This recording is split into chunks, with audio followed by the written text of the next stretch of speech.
ഇപ്പോൾ നമ്മൾ കേൾക്കുന്ന ന്യൂസ് ഒക്കെ ഉള്ളതാണ്.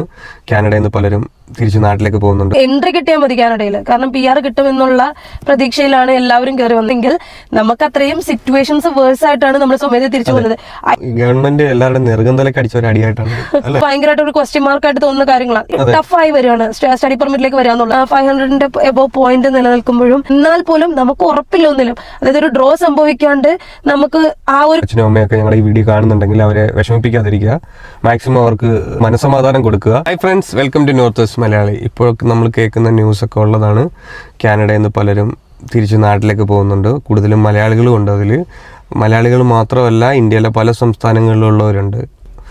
വല്ല ക്രൂഷ്യൽ സിറ്റുവേഷനാണ്. കാര്യം നമ്മളൊരു നല്ലൊരു ഹ്യൂജ് എമൗണ്ട് നാട്ടിൽ നിന്ന് ലോൺ എടുത്തിട്ട് ഇവിടെ വന്നു 5-6 വർഷം നമ്മളിവിടെ എഫേർട്ട് ഇട്ടിട്ടും റിസൾട്ട് ഇല്ലാതെ നാട്ടിലോട്ട് വരുന്നതിൻ്റെ ഒരു വിഷമം വലിയ എന്താ പറയാ അല്ലേ?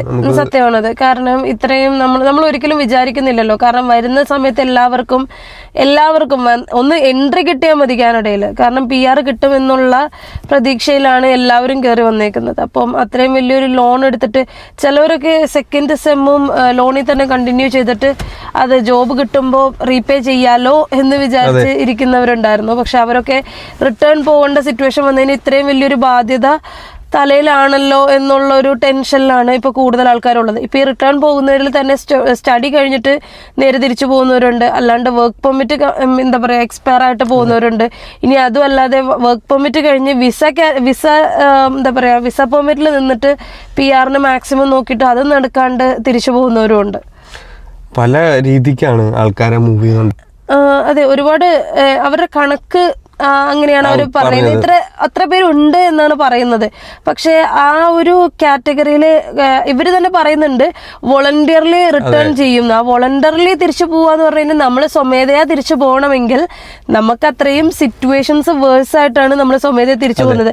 ഐദർ നമ്മളിപ്പോൾ ഒരു വർക്ക് പെർമിറ്റിൽ നിന്നിട്ട് വർക്ക് പെർമിറ്റ് എക്സ്പയർ ആകുമ്പോൾ നമ്മൾ അപ്പം തന്നെ റിട്ടേൺ പോവുകയാണെങ്കിൽ അതിൻ്റെ അർത്ഥം നമ്മുടെ കയ്യിൽ എന്തെങ്കിലും സേവിങ്സ് ഉണ്ടെങ്കിൽ അത് വെറുതെ വിസിറ്റർ കാറ്റഗറി പോയിട്ട് ഇനി അത് ഇവിടെ തന്നെ സ്പെൻഡ് ചെയ്ത് തീർക്കണ്ട, ഉള്ളത് കൊണ്ട് പോകാം എന്ന് വിചാരിച്ചിട്ടായിരിക്കണം കുറേ പേര് വോളണ്ടിയർലി തിരിച്ചു പോകുന്നത്. ഇനി സ്റ്റഡി പെർമിറ്റിലാണെങ്കിൽ സ്റ്റഡി കഴിഞ്ഞ് കഴിഞ്ഞിട്ട് ഇവിടെ ഇനി എന്തായാലും ഒരു ഫ്യൂച്ചർ കിട്ടുന്നില്ല, അല്ലെങ്കിൽ കിട്ടുകയാണെങ്കിൽ തന്നെ അത് മാക്സിമം ടയറിങ് ആയിരിക്കും എന്ന് തോന്നിയിട്ടായിരിക്കണം അവരും റിട്ടേൺ പോകുന്നത്. അല്ലാതെ ആരും സ്വമേധയാ എനിക്കിനി എന്തായാലും ഇവിടെ നിൽക്കണ്ട, എനിക്ക് നാട്ടിൽ പോയാൽ മതി എന്ന് വിചാരിച്ച് പോകത്തില്ല. കാരണം അവരെപ്പോഴും ഒരു ബെറ്റർ കരിയർ ഓപ്പർച്യൂണിറ്റിക്ക് വേണ്ടിയാണ് ഇങ്ങോട്ടേക്ക് കയറി വന്നേക്കുന്നത്. അപ്പോൾ അവരൊരിക്കലും വെറുതെ ഒരു കാരണവും ഇല്ലാണ്ട് തിരിച്ചു പോകത്തില്ല.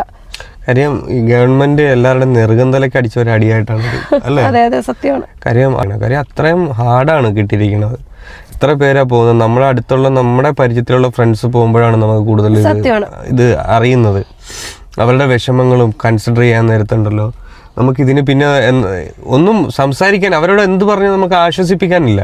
ഇപ്പം നാട്ടിൽ അവർ ചെന്ന് കഴിഞ്ഞാലും ഫാമിലിയിൽ, അതായത് റിലേറ്റീവ്സിൽ നിന്നുണ്ടാകുന്ന ബുള്ളിങ്ങും ഫാമിലി. അപ്പോൾ ദയവായിട്ട് ഏതെങ്കിലും പേരൻസ് ഞങ്ങളുടെ വീഡിയോ കാണുന്നുണ്ടെങ്കിൽ ദയവായിട്ട് അവരെ കൺസിഡർ ചെയ്യുക, അവരെ വിഷമിപ്പിക്കാതിരിക്കുക. അപ്പോൾ നല്ല രീതിക്ക് ഹാർഡ് വർക്ക് ചെയ്തിട്ടാണ് അവരവിടെ വരുന്നത്. കാര്യം ഒരു റൂറൽ പ്രോഗ്രാമിൽ പോയി നിന്നാലും അവർ 1-2 വർഷം മനുഷ്യന്മാരില്ലാത്ത സ്ഥലത്ത് പോയിട്ട് ജീവിച്ചിട്ട് സ്ട്രഗിൾ ചെയ്ത് സർവൈവ് ചെയ്തിട്ടും ഒരു റിസൾട്ട് ഇല്ലാതെ വരുമ്പോൾ അവർ തന്നെ മടുത്തിരിക്കുന്ന ടൈമാണ്. പിന്നെ അതെ ഒരുപാട്. അതെ, കാരണം ഇപ്പോൾ ഒരു കമ്മ്യൂണിറ്റി, അതായത് ലെസ് പോപ്പുലേറ്റഡ് ആയിട്ടുള്ള ഒരു കമ്മ്യൂണിറ്റി, ഒരു 100-500 താഴെയോ ഉള്ള ആൾക്കാരുള്ള കമ്മ്യൂണിറ്റിയിൽ ചെന്ന് നിന്നിട്ട് അവിടുത്തെ പെട്രോൾ പമ്പിലോ അങ്ങനെയും മറ്റും ജോലി ചെയ്തിട്ടാണ് അവർ PNPക്ക് അപ്ലൈ ചെയ്യുന്നത്. അപ്പോൾ അതിന് പോലും എന്താ പറയുക, PNP ഡ്രോസിൽ എലിജിബിൾ ആവാണ്ടിരിക്കുക, അല്ലെങ്കിൽ അതിൽ കോള് വരാണ്ടിരിക്കുക, അങ്ങനത്തെ സിറ്റുവേഷൻ വരുമ്പോൾ സത്യമായിട്ടും നമുക്ക് മടുത്തു പോകും. നമ്മുടെ ലൈഫിൽ തന്നെ നമുക്ക് ഭയങ്കരമായിട്ട് ഒരു ക്വസ്റ്റ്യൻ മാർക്കായിട്ട് തോന്നുന്ന കാര്യങ്ങളാണ് ഇത്. ഈ ഒരു ജോബിലേക്ക് വരുന്ന എല്ലാവരും ശരിക്കും ആ ഒരു ജനറൽ കാറ്റഗറിയിൽ നിൽക്കേണ്ടവരേ ആയിരിക്കത്തില്ല. അവർ നല്ല പ്രൊഫഷൻ വൈസ് ഹൈ സ്കിൽഡ് ആയിരിക്കാം, അതേപോലെ നാട്ടിലാണെങ്കിലും നല്ല പ്രൊഫഷനിൽ വർക്ക് ചെയ്തവരായിരിക്കാം. ഇനി ഇവിടെ തന്നെ അവർക്ക് നല്ല പ്രൊഫഷനിൽ ജോലി കിട്ടിയിട്ടുണ്ടാകാം. പക്ഷെ ഒരു PNP, അതായത് ഒരു PR ഡ്രോക്ക് വേണ്ടി മനഃപൂർവ്വം ട്രേഡ് മാറി വർക്ക് ചെയ്യുന്ന ആൾക്കാർ കുറേ ഉണ്ട്. അങ്ങനെയെങ്കിലും PR കിട്ടട്ടെ എന്ന് വിചാരിച്ച് ട്രേഡ് മാറുന്നവരുണ്ട്. ആ വൈറ്റ് കോളർ ജോബിൽ നിന്നും മാറി ജനറൽ ലേബറിലേക്ക് പോയി ആ ഒരു PNP ഡ്രോക്ക് വേണ്ടി വെയിറ്റ് ചെയ്യുന്നവരാണ്. അപ്പോൾ അതുകൊണ്ട് ഒരിക്കലും അവർ സർവൈവ് ചെയ്യാൻ അറിയാൻ പാടില്ലാത്തവരല്ല, അവർ മാക്സിമം സർവൈവ് ചെയ്യാൻ നോക്കിയവരാണ് എല്ലാവരും. അപ്പോൾ ഒരിക്കലും നമ്മൾ അവരെ വളരെ വില കുറച്ച് കാണരുത്. അവര് ഉപയോഗമില്ലാത്തവരായിട്ട് കാണരുത്. അവർ മാക്സിമം സർവൈവ് ചെയ്തിട്ടാണ്. കാര്യം 2021 കൂടുതലും TR to PR എന്ന് പറയുന്നൊരു പ്രോസസ്സ് വന്നിട്ടാണ് എത്ര 84K ഉണ്ടായിരുന്നു. അപ്പം അത്രയും പേർക്കാണ് ഇവർക്ക് ഇൻവിറ്റേഷൻ കിട്ടിയിരുന്നത്. അപ്പം അത്രയും പേര് എടുത്ത സമയത്തും എല്ലാവരും എക്സ്പെക്ട് ചെയ്യുന്നുണ്ടായിരുന്നു TR to PR കണ്ടിന്യൂ ചെയ്യുമെന്ന്. അത് ലാസ്റ്റ് 2021 വന്നത്. അത് ആ ഒരു വർഷം കൊണ്ട് തന്നെ അത് നിർത്തി. കാരണം നമ്മളിപ്പോൾ പറയത്തില്ലേ ഓരോ നാടിനും അതിൻ്റെതായ സാമ്പത്തിക ഭദ്രത ഉണ്ടെന്ന്. അപ്പോൾ അവർക്ക് അവരുടെ എന്താ പറയുക സിറ്റിസൺസിന് ബുദ്ധിമുട്ടുകൾ വരുന്നു എന്നാണ്. ഇമിഗ്രൻസ് കൂടുന്നത് കൊണ്ട് അവർക്ക് ബുദ്ധിമുട്ട് വരുന്നു എന്ന് പറഞ്ഞിട്ടാണ് നമുക്കിപ്പം ഇമിഗ്രേഷൻ ലെവൽ അവർ കുറച്ചേക്കുന്നത്. അപ്പം അതിൽ നമുക്ക് എന്താ പറയുക, ഇത് അവരുടെ ഭാഗത്തും നമുക്കൊന്നും പറയാൻ പറ്റത്തില്ല. നമ്മളും ഒരിക്കലും എക്സ്പെക്ട് ചെയ്ത പ്രശ്നങ്ങളല്ല ഈ കാണുന്നതൊന്നും. പഠിക്കാൻ വന്ന ആരും, അതായത് ഇപ്പം എല്ലാവരും ചോദിക്കുന്നത് പിന്നെ നീ എന്തിനാ അങ്ങോട്ടേക്ക് കയറി പോയത് എന്ന് ചോദിക്കുന്നതിന് മുന്നേ പറയുകയാണ്. അതായത് നമ്മൾ വരുന്ന സമയത്ത് ഇങ്ങനത്തെ ഒരു സിറ്റുവേഷൻ ആണെന്ന് അറിഞ്ഞാൽ ആരും കയറി വരത്തില്ല. അപ്പോൾ ആ ഒരു സിറ്റുവേഷൻ ഇപ്പൊ തന്നെ കാനഡ ആണെങ്കിലും ഒരുപാട് സ്റ്റുഡന്റ് പെർമിറ്റ്സ് റെഗുലേറ്റ് ചെയ്തിട്ടുണ്ട്. അപ്പോൾ അങ്ങനെ ഈ കുറച്ചും കൂടി ടഫായി വരികയാണ് സ്റ്റഡി പെർമിറ്റിലേക്ക് വരിക എന്നുള്ളത്. അപ്പോൾ ആരും അത് മുൻകൂട്ടി കണ്ടിട്ടല്ലായിരുന്നു കയറി വന്നത്. ഇപ്പൊ തന്നെ ഈ റിട്ടേൺ പോകുന്നവരാണെങ്കിലും കൂടുതലും വൈറ്റ് കോളർ ജോബ് ചെയ്തുകൊണ്ടിരിക്കുന്നവരാണ്. തീർച്ചയായിട്ടും ഇപ്പോൾ നിലവിലുള്ള സ്റ്റുഡൻസ് പോലും കോളേജ് ഫീസ് തിരിച്ചടയ്ക്കാൻ പറ്റാതെ നിൽക്കുന്നവരാണ് 2 വർഷമായിട്ട്. അവർ GIC അതായത് ലോൺ പേയ്മെൻറ്റിൽ നിന്ന് തന്നെ അവരുടെ ഭക്ഷണ ചെലവ്, റെൻറ്റ്, കോളേജ് ഫീസ് എല്ലാം അടയ്ക്കുന്നവരുണ്ട്. ഈ 2 വർഷം കഴിയുമ്പോൾ ഇവർക്ക് ഹ്യൂജ് ആയിട്ടുള്ളൊരു ലോൺ എമൗണ്ടും വിത്ത് ഇൻട്രസ്റ്റ് വരിക ചെയ്യുന്നത്. 2 വർഷം കഴിഞ്ഞിട്ട് അവർ പഠിച്ച മേഖലയിൽ ജോലിക്ക് അപ്ലൈ ചെയ്യുന്നു, കിട്ടുന്നില്ല. 1-2 മാസം ഇരിക്കാൻ പറ്റുമോ വീട്ടിൽ? കാര്യം എന്ന് പറഞ്ഞാൽ ഉദാഹരണം ഇപ്പം നമ്മൾ പഠിച്ച മേഖലയിൽ നമ്മൾ ജോലിക്ക് അപ്ലൈ ചെയ്തിട്ട് നമുക്ക് കിട്ടിയില്ലെങ്കിൽ എന്ത് ജോലിയാണോ കിട്ടുന്നത് അതിന് പോകുക എന്നുള്ളതാണ്. അപ്പോൾ അതിന് പോയി കഴിഞ്ഞാൽ പിന്നീട് നമ്മൾ പഠിച്ച മേഖലയിലേക്കുള്ള ജോലിക്ക് അപ്ലൈ ചെയ്യുമ്പോൾ ഈ ഗ്യാപ്പിൽ നിങ്ങൾ എന്തോ ജോലിയാണ് ചെയ്തതെന്ന് ചോദിക്കും. അതിന് നമുക്ക് തക്കതായിട്ടുള്ള ഒരു ആൻസർ കൊടുക്കാൻ സാധിച്ചില്ലെങ്കിൽ നമ്മുടെ എന്താ പറയുക കരിയർ പിന്നെയും ബ്രേക്കായി. അപ്പോൾ പുതിയ റൂള് വരുന്നുണ്ട്. നമ്മൾ ഏത് സിലബസ് ആണോ നമ്മൾ ചെയ്യണത്, ഇപ്പോൾ ഒരു IT പ്രൊഫഷണൽ ആണെങ്കിൽ ആൾ IT തന്നെ വർക്ക് ചെയ്താലേ ഇനിയുള്ള കാലങ്ങളിൽ ഇവിടെ PR എന്താ പറയുക ക്വാളിഫൈഡ് ആവുള്ളൂ. കാര്യം ആ ആള് ജോലി കിട്ടിയില്ലെങ്കിൽ റെസ്റ്റോറൻറ്റിൽ പോയി നിന്ന് ജോലി ചെയ്യുന്നവരുണ്ട്, അല്ലെങ്കിൽ ട്രക്ക് ഡ്രൈവർ ആവുന്നവരുണ്ട്. അപ്പോൾ അവരുടെ ഒന്നും പ്രൊഫൈൽ ഫ്യൂച്ചറിൽ കൺസിഡർ ചെയ്യില്ല എന്നാണ് ഇപ്പോഴത്തെ ഗവൺമെന്റിന്റെ റൂൾസ് പറയുന്നത്. അതേപോലെ തന്നെ ഇനി അതിനൊരു വേറെ ചേഞ്ച് ഉണ്ട്. ട്രേഡിലുള്ളവർ, അതായത് ഇവിടുത്തെ സ്കിൽ ട്രേഡ്സിൽ കുറവുള്ളത്, ഇപ്പോൾ പ്ലംബിംഗ് ആണെങ്കിലും ഇലക്ട്രീഷ്യൻ ആണെങ്കിലും അങ്ങനെ കുറച്ച് ട്രേഡ്സ് ഉണ്ട്. അതിലേക്ക് നമ്മൾ മാറുകയാണെങ്കിലും നമുക്ക് കുറച്ച് ചാൻസസ് കിട്ടും. പക്ഷേ ഇതൊന്നും നമുക്ക് എന്താ പറയുക ഈസിലി പ്രാക്ടിക്കലി നമുക്ക് പോസിബിൾ ആയിട്ടുള്ള കാര്യങ്ങളല്ല. കാരണം നമ്മളിപ്പോൾ ഒരു ട്രേഡിലേക്ക് മാറണമെങ്കിൽ എത്ര വർഷം വർക്ക് ചെയ്യണമെന്നും അത് എത്ര വർഷം ഒരാളുടെ അണ്ടറിൽ തന്നെ വർക്ക് ചെയ്യണം എന്നുള്ളതൊക്കെ എന്താ പറയുക നമുക്ക് അത്ര ഈസി ആയിട്ട് നമുക്ക് ടേക്ക് ഓവർ ചെയ്ത് വരാൻ പറ്റുന്നതല്ല. അല്ലെങ്കിൽ നമുക്ക് അതിനനുസരിച്ചുള്ള സാമ്പത്തിക ഭദ്രത ഉണ്ടെങ്കിൽ ഓക്കെയാണ്. എല്ലാവരും വർക്ക് ചെയ്യുന്നത് എത്രയും പെട്ടെന്ന് ലോണ് റീപേയ്മെന്റ് ചെയ്ത് തീർക്കാൻ വേണ്ടിയിട്ട് തന്നെയാണ്. അപ്പം സിറ്റുവേഷൻസ് ഒന്നും അത്ര ഈസി അല്ല. ഇപ്പോൾ ഈ കഴിഞ്ഞ ഡിസംബർ ഉൾപ്പെടെ നമുക്ക് അതാണ് കാണിച്ചു തരുന്നത്. കാരണം എല്ലാവരും എക്സ്പെക്ട് ചെയ്തിരുന്ന സംഭവമാണ് CC ഡ്രോസ്. അതായത് ഈ റീസെന്റ് ആയിട്ടുള്ള മാസങ്ങളിലെല്ലാം 2 CC ഡ്രോസ് മന്ത്ലി ഉണ്ടായിരുന്നു. ഈവൻ ദോ ആ ലാസ്റ്റ് നവംബറിൽ വിളിച്ചതെല്ലാം 400 പേരെയാണ് IT ഇഷ്യൂ ചെയ്തുള്ളെങ്കിൽ പോലും ഉണ്ടായിരുന്നു, ഡ്രോസ് ഉണ്ടായിരുന്നു CEC. But December month expectation എല്ലാം കളഞ്ഞു. അതായത് ഡിസംബർ 2 അല്ലെങ്കിൽ ഡിസംബർ 16 വരുമെന്ന് എക്സ്പെക്ടേഷൻസ് ഉണ്ടായിരുന്നു. പക്ഷേ ഒന്നും സംഭവിച്ചില്ല, CEC ഡ്രോസ് ഒന്നും വന്നില്ല. ഇനി ഇപ്പോഴാണെങ്കിൽ തന്നെ ഈ 23rd ഡിസംബറിൽ വന്ന അനൗൺസ്മെന്റ് അനുസരിച്ച് സ്പ്രിംഗ് മുതൽ LMIA പോയിന്റ്സ് റിമൂവ് ചെയ്യാണ്. അപ്പോൾ ഓട്ടോമാറ്റിക്കലി 50 to 200 പോയിന്റ്സ് എന്നാണോ അത് നിലവിൽ വരുന്നത്, പ്രാബല്യത്തിൽ വരുന്നത്, ആ സമയം മുതൽ ആ ഒരു 50 to 200 പോയിന്റ്സ് നമ്മുടെ അക്കൗണ്ടിൽ നിന്ന് റിമൂവ് ആവും. അപ്പോൾ CR സ്കോർ അതേപോലെ തന്നെ ഡൗൺ ആവും. അങ്ങനെ ഒരു ഇഷ്യൂസും ഇവിടെ എല്ലാവരും എന്താ പറയാ പേടിയോടെ കാത്തിരിക്കുകയാണ്. അപ്പോൾ അത് മാർച്ച് ടു ജൂണിൻ്റെ അകത്ത് എപ്പോഴെങ്കിലും സംഭവിക്കാവുന്ന ഒരു കാര്യമാണ്.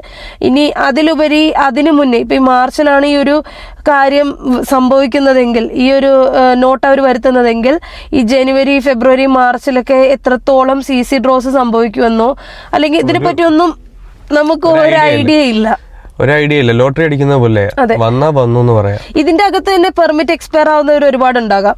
ഇപ്പൊ ഈ ഒരു മാർച്ചിനുള്ളിലോ അല്ലെങ്കിൽ മെയ്ക്കുള്ളിലോ പെർമിറ്റ്സ് എക്സ്പയർ ആകുന്നവര് ഒരുപാട് കാണാം. അപ്പൊ അവരെ സംബന്ധിച്ച് ഇത് ക്രൂഷ്യൽ, ഇത് ഭയങ്കര ക്രൂഷ്യൽ എന്ന് പറഞ്ഞാല് പെർമിറ്റ് ഇപ്പൊ മെയില് പെർമിറ്റ് തീരും.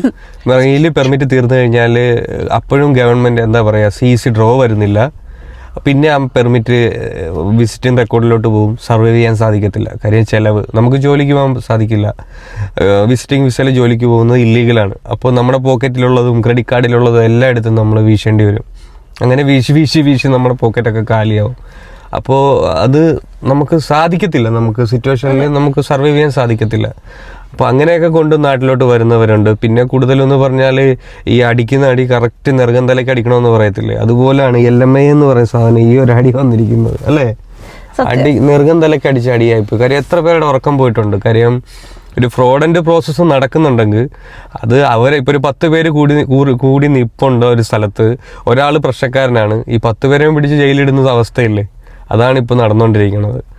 അപ്പോൾ ഇതിൽ ക്വാളിഫൈഡ് ആയിട്ടുള്ളവർക്ക് ഇത് അഫക്റ്റ് ചെയ്യും, ഒരുപാട് അഫക്റ്റ് ചെയ്യും, അല്ലാത്തവർക്ക് ഇത് അഫക്റ്റ് ചെയ്യും. അപ്പോൾ ആ പോയിന്റ്സ് ലോസ് ആകുമ്പോൾ തന്നെ 500+ പോയിന്റ് CRS നിൽക്കുമ്പോഴും ഇവർക്കത് മീറ്റ് ചെയ്യാൻ സാധിക്കുന്നില്ലെങ്കിൽ അതെ സത്യമാണ്.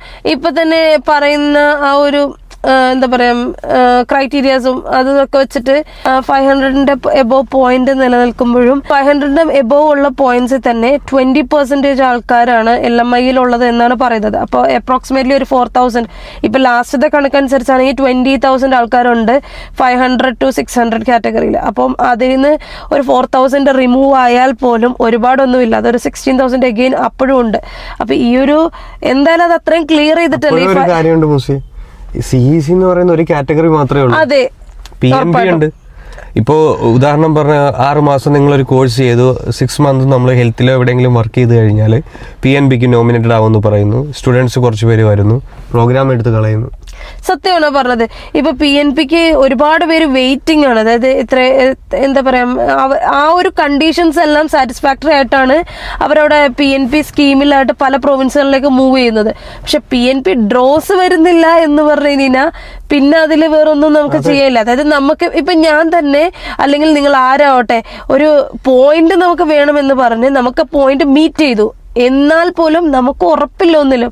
അതായത് ഒരു ഡ്രോ സംഭവിക്കാണ്ട് നമുക്ക് ആ ഒരു കോള് വരുന്നില്ല. ഇനി കോള് വന്നാൽ തന്നെ നമ്മുടെ ഡോക്യുമെന്റ്സ് എല്ലാം വെച്ചതിന് ശേഷം അത് കംപ്ലീറ്റ്ലി അപ്രൂവ് ആയി കഴിയുമ്പോഴാണ് നമുക്ക് നേരെ ഇരിക്കാനും ശ്വാസം വിടാനും പറ്റുന്നത്. അതുവരെ നമുക്ക് ഒന്നിലും ഒരു അഷ്യൂരിറ്റി ഇല്ല. അല്ലെങ്കിൽ എന്താ പറയാ, നിങ്ങൾക്ക് കിട്ടുമെന്നോ അല്ലെങ്കിൽ ഇന്ന് കിട്ടുമെന്നോ അല്ലെങ്കിൽ എന്നാകും അതെന്നുള്ളതും നമുക്ക് പറയാൻ പറ്റത്തില്ല. എത്ര വന്നാലും ഒരു പോസിറ്റീവ് ഫാക്ടർ ഉള്ളത് ഈ 500+ ആയവരെ, ഈ 500+ പോയിന്റ്സ് 500+ പോയിന്റ്സ് ഉള്ളവർ തന്നെ ആണെങ്കിലും വർക്ക് പെർമിറ്റ് എക്സ്പയർ ആയിക്കൊണ്ടിരിക്കുവോ, ഇവരെ നേരത്തെ വിളിച്ച് കയറ്റിയില്ലെങ്കിൽ. അതെ പക്ഷെ അതിന് വേറൊരു അതല്ല ഞാൻ പറഞ്ഞത്, പോസിറ്റീവ് ഇമ്പാക്ട് എന്ന് പറഞ്ഞു കഴിഞ്ഞാൽ ഇപ്പോൾ ഈ 500+ എത്തിക്കാൻ പറ്റിയവരെ സംബന്ധിച്ച് അവർ ഈവൻ ദോ നാട്ടിൽ പോകേണ്ടി വന്നാൽ പോലും നാളെയും അവർക്കൊരു ഓപ്ഷൻ ഉണ്ട്. അതായത് ഈ ഡ്രോസ് എപ്പോൾ ഡൗൺ ആവുന്നു, അതായത് 510 താഴത്തേക്ക് വന്നില്ല, ഇൻ കേസ് ഇപ്പോൾ ഈ അടുത്ത 4-5 മന്ത്സിൽ വന്നില്ല, എന്നാൽ പോലും ബൈ 2025 എൻഡോ അല്ലെങ്കിൽ 2026 ബിഗിനിങ്ങിലോ ഇതൊരു 500 ബിലോ വരാം. അപ്പോൾ ആ ടൈമിൽ നിങ്ങൾക്ക് സ്കോപ്പ് ഉണ്ട്. ഒരിക്കലും നാട്ടിൽ പോയി എന്ന് വിചാരിച്ച് അതിലൊരു വിഷമം വിചാരിക്കേണ്ട. PR പ്രൊഫൈലിൽ എക്സ്പയർ ആയി പോവുകയാണെങ്കിൽ അടുത്ത പ്രൊഫൈലിൽ ജനറേറ്റ് ചെയ്തിടുക. അതാണ് ഏറ്റവും നല്ല ഒരു ഇനിഷ്യേറ്റീവ് ചെയ്യാൻ പറ്റുന്നത്. അതൊരിക്കലും നമ്മുടെ ഈ 5 വർഷം പോയത് പോട്ടെ എന്ന് വിചാരിച്ച് അല്ലെങ്കിൽ എന്താ പറയാ അയ്യോ എനിക്ക് നഷ്ടപ്പെട്ടല്ലോ എന്ന് വിചാരിച്ച് വിഷമിക്കാതെ കണ്ടിന്യൂ. കാര്യം നമുക്ക് ചാവാൻ പറ്റത്തില്ലല്ലോ PR കിട്ടില്ലെന്നും. സത്യമാണ്, നമുക്ക് മൂവ് ചെയ്തല്ലേ പറ്റത്തുള്ളൂ. പിന്നെ കൂടുതലും ആൾക്കാർ പറയും ഞാൻ അല്ലെങ്കിൽ ഒരു ഫാമിലി ഇവിടെ ഉണ്ടെങ്കിൽ കസിൻസ് ഉണ്ടെങ്കിൽ പറയും ഞാൻ അന്ന് അങ്ങനെ പറഞ്ഞ രീതിക്ക് നീ ചെയ്തില്ല, നീ ജോലിക്ക് അപ്ലൈ ചെയ്തില്ല. പക്ഷെ ഇവരാരും ലൈവായിട്ട് ഒരാൾ ഇവിടെ നിൽക്കുമ്പോൾ പറയത്തില്ലത്. എന്നവരുടെ പെർമിറ്റ് എക്സ്പയർ ആകുന്നു, നാട്ടിലോട്ട് പോകേണ്ട സിറ്റുവേഷൻ വരുന്നു, അന്നാണ് പറയുന്നത്. കാര്യം ആർക്കും ഇവിടെ ടൈമില്ല മറ്റുള്ളവനെ എന്താ പറയുക ഹെൽപ്പ് ചെയ്യാനോ കാര്യങ്ങളോ. കാര്യം എല്ലാവരും അവരുടെ ഓട്ടത്തിൽ ഓടിക്കൊണ്ടേ ഇരിക്കുകയാണ്. ഓരോ ദിവസത്തെ വാടകയും മൊബൈൽ ബില്ലും. കാര്യം ഒരു ദിവസം സ്റ്റക്കായി കഴിഞ്ഞാൽ തന്നെ അങ്ങനെ പെൻഡിങ് ആവും. സത്യമാണ്. നമുക്കിപ്പം മറ്റൊരാളെ ഹെൽപ്പ് ചെയ്യണം എന്ന് മനസ്സിലുള്ളവർക്ക് പോലും അങ്ങോട്ട് കയറി ചെന്നൊരു ഗൈഡൻസ് കൊടുക്കാൻ പോലുള്ള ടൈം അവർക്കില്ല. കാരണം ലൈഫ് ഇവിടെ നമ്മൾ കയ്യിലല്ല. നമുക്ക് ആ ഓരോ മാസത്തെ ബില്ലും കാര്യങ്ങളും എല്ലാം നടന്നു പോകണമെങ്കിൽ നമ്മുടെ നാട്ടിലിപ്പോൾ പറയത്തില്ലേ എന്താ പറയാ ഒരു മാസം കഴിഞ്ഞു പോകുന്നത് നമുക്കറിയാം അതിന്റെ പാടുന്നത്. അതേപോലെയൊക്കെ തന്നെയാ ഇപ്പൊ നമ്മൾ ഇവിടെ ആണെങ്കിലും നിങ്ങൾ CAD എന്താ പറയാ CAD അങ്ങ് ഇന്ത്യയിലെത്തുമ്പോഴാണ് അതിന് മൂല്യം കൂടുതൽ. ഇവിടെ നിൽക്കുമ്പോൾ അതിന് നമ്മൾ നാട്ടിൽ INR ഉണ്ടാക്കുന്നത് പോലെ തന്നെയാണ്. ഇവിടുത്തെ എക്സ്പെൻസ് മീറ്റ് ചെയ്തിട്ടാണ് ബാലൻസ് ഉള്ളത് നമുക്ക് സേവിങ്സ് ആവത്തുള്ളൂ. പല ഫാമിലീസും ഇതുപോലെ സ്ട്രഗിൾ ചെയ്യുന്നവരുണ്ട്. നാട്ടിലോട്ട് എന്താ പറയുക എല്ലാം സെറ്റിലായിട്ട് ലാസ്റ്റ് മൊമെൻറ്റിൽ ഇങ്ങനത്തെ നാട്ടിലേക്ക് പോകേണ്ട അവസ്ഥ വരുന്ന ആൾക്കാരുണ്ട്. അപ്പോൾ ദയവായിട്ട് നിങ്ങൾ ഫാമിലീസോ റിലേറ്റീവ്സോ അച്ഛനും അമ്മയൊക്കെ ഞങ്ങളുടെ ഈ വീഡിയോ കാണുന്നുണ്ടെങ്കിൽ അവരെ വിഷമിപ്പിക്കാതിരിക്കുക. മാക്സിമം അവർക്ക് എന്താ പറയുക, സത്യം പറഞ്ഞാൽ മനസ്സമാധാനം കൊടുക്കുക. നാളെ ഓപ്ഷൻസ് ഇനിയും വരും. കാര്യം അവരുടെ കരിയർ എന്താ പറയുക, ഒരു PR കൊണ്ട് അവസാനിക്കുന്നതല്ല. അപ്പോൾ PR കിട്ടിയെന്നും പറഞ്ഞ് നമ്മളൊന്നും കൊട്ടാരം പണിയാനും പറ്റത്തില്ല ഇവിടെ. അപ്പോൾ അത് മനസ്സിലാക്കിയിട്ട് അവരെ കൺസിഡർ ചെയ്യുക. അപ്പോൾ അതാണ് ഞങ്ങൾക്ക് ഇന്ന് പറയാനുള്ളത്. അപ്പോൾ thanks for watching. Thank you.